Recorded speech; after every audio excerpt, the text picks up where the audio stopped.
what do you mean by growing up in a polygamous cult?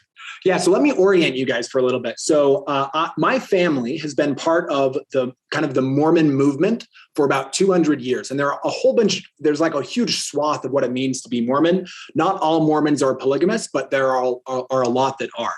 And so my family kind of has been Mormon for about 200 years. And then they branched, they were the Mormons that weren't polygamous. And then when my parents were, before I was born, my parents decided that they wanted to join the polygamous versions of the Mormon movement. And so they joined an organization called the Apostolic United Brethren, which should give you an idea of how important women are in that organization. And that's when I was born. So I was born and raised on just a little ranch in kind of Nowheresville, Wyoming. And I was surrounded every day by about the same 20 or 30 people. They were all a member of our little community. And around the time that I was 17, my parents decided that they needed a lawyer in the family to protect them from the evil government. And so they sent me to college. And they told me, don't believe anything that they say that contradicts anything. Don't have sex with anyone. Don't do any of those. Don't do the bad college things. And I got out, and it turned out that wickedness was really fun.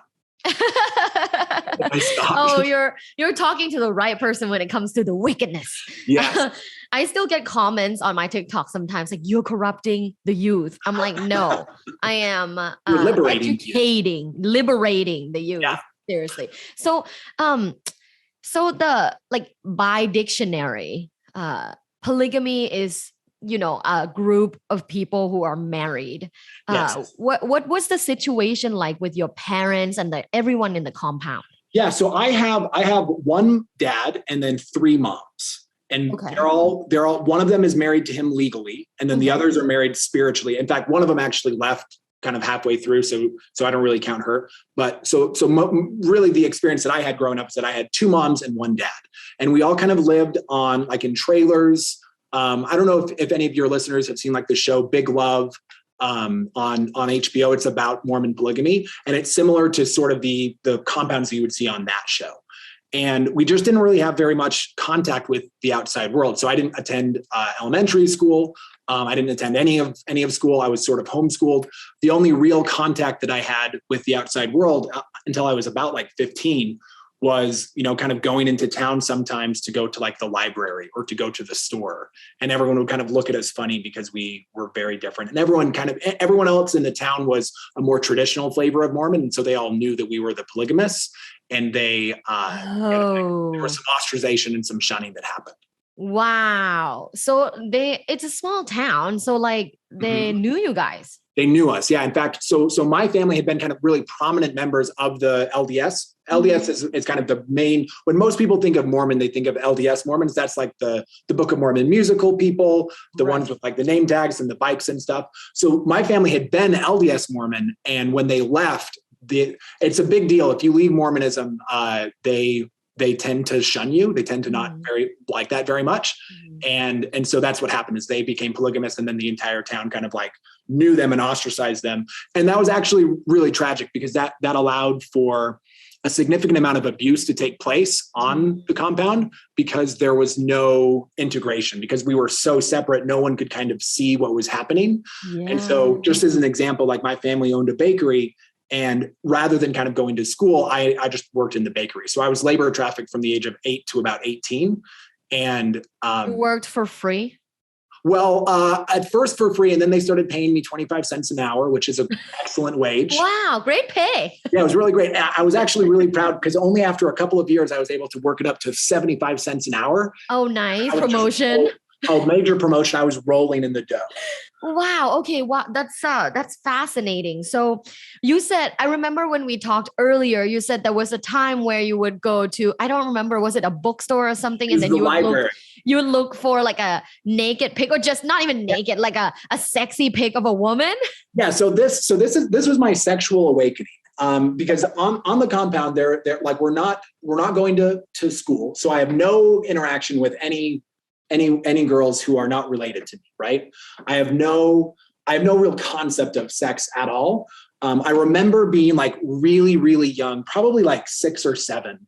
And like I knew what boy parts were and I knew what girl parts were. And I knew that they had like, they were like shapes, like, and I kind of imagined in my little brain, I was like, I'll bet that wicked people, I'll bet that they get totally naked. And then I'll bet that the boy puts his, can I say penis on this show? Yes. Oh my God. Okay, you can say good. cock.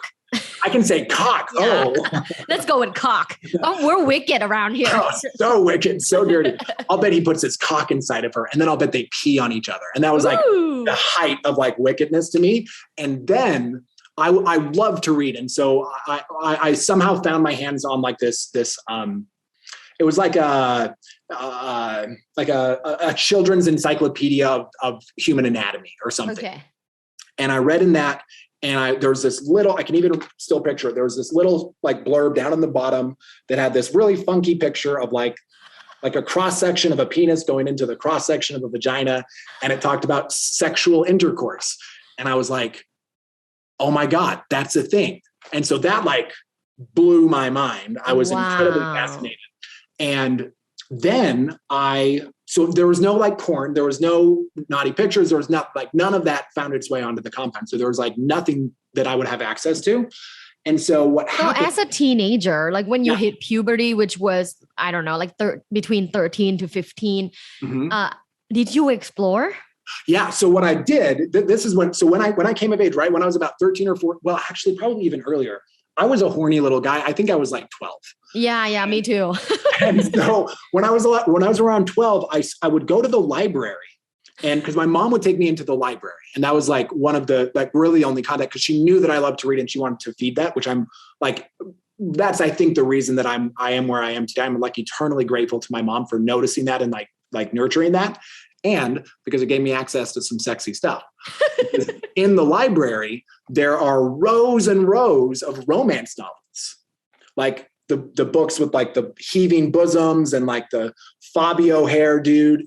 And so I would go and find those books, and I would, I kind of like would kind of read them. And then I found like the naughty parts, and then I would like get so turned on.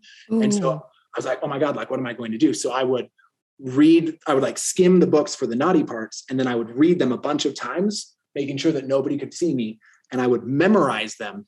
And then when I would go home, if I needed to take care of myself, I would just lay in bed and think of my favorite memorized passage from the Harlequin romance series. And then I would recite that to myself while I took care of business. Did you masturbate? I did. Yes. Knowing you would go to hell? It was so bad of me, but yes, I did. And so I did actually, it was really shameful. And now it's funny to me, because now I've done a significant amount of therapy over it, but now what's funny to me about it is that I was so horny that I was willing to risk damnation. Right. Which I think is actually like, I want to high five every religious human that masturbates, because good on you. Like that, I think that's an indication of how powerful sex is, right? The power of the sexual energy, that we are willing to risk. Like people use God to try to stop that. And we're like, we're not even going to do that. But yeah, I would masturbate, and then I would feel guilty, and then I would pray to God, and I would be like, please forgive me. And then I would promise to never do it again. And then I would do it again in like a week. I can't imagine how damaging that is to believe in that, and to, I mean, it's actually, it's quite damaging. So do you recall the first time you saw actual genitals, like penis or vulva? It would have been when I went to college. When I went to college, I found some pornography. And so I watched. You've never seen actual genitals? No, I totally have. I have 3 kids. No, before college. Before that.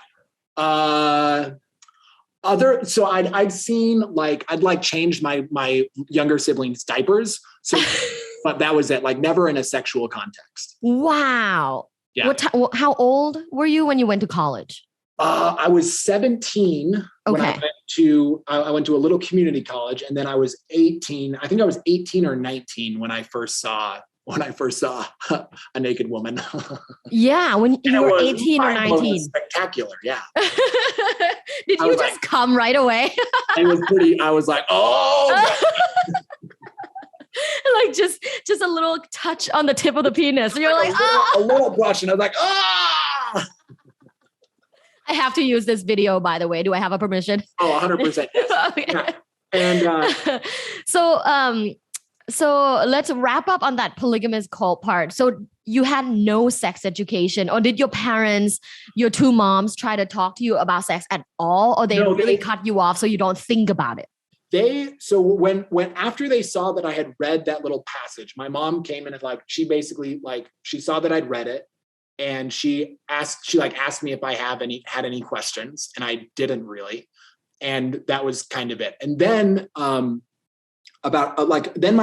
they bought like a Christian maturation book. There are all these I think this one was written by a guy named James Dobson of Focus on the Family, but it's a book about going through puberty and sex and masturbation and stuff. And it's told very much through a Christian misguided. Lens. It's very, very misguided. I've looked at it since, and it's bullshit. It's not great. Really not great. And I read that with my dad, and that was basically it. That was my entire sex education. Wow. Other than just reading a lot of Harlequin romance novels. Which is also misguided. Yeah, which also wasn't great. Yeah. But I did learn a lot of cool words for vagina, like pleasure cave. Oh my gosh, pleasure cave. I was like, ooh, that's fun. I want to play wicked. Pleasure cave someday. Okay, so you were very sexually repressed, and every time you would masturbate, you would pray to God, you would say sorry, and you would never do it again. And all of that definitely have ramifications, in which I want to talk about later. But talk about the time where you escaped the compound, but then you enter another, I would say, quote unquote, organized religion. Thanks for listening. This was Luvbites. By Dr. Tara. Follow Dr. Tara on social media at lovebites.co. Have an orgasmic day.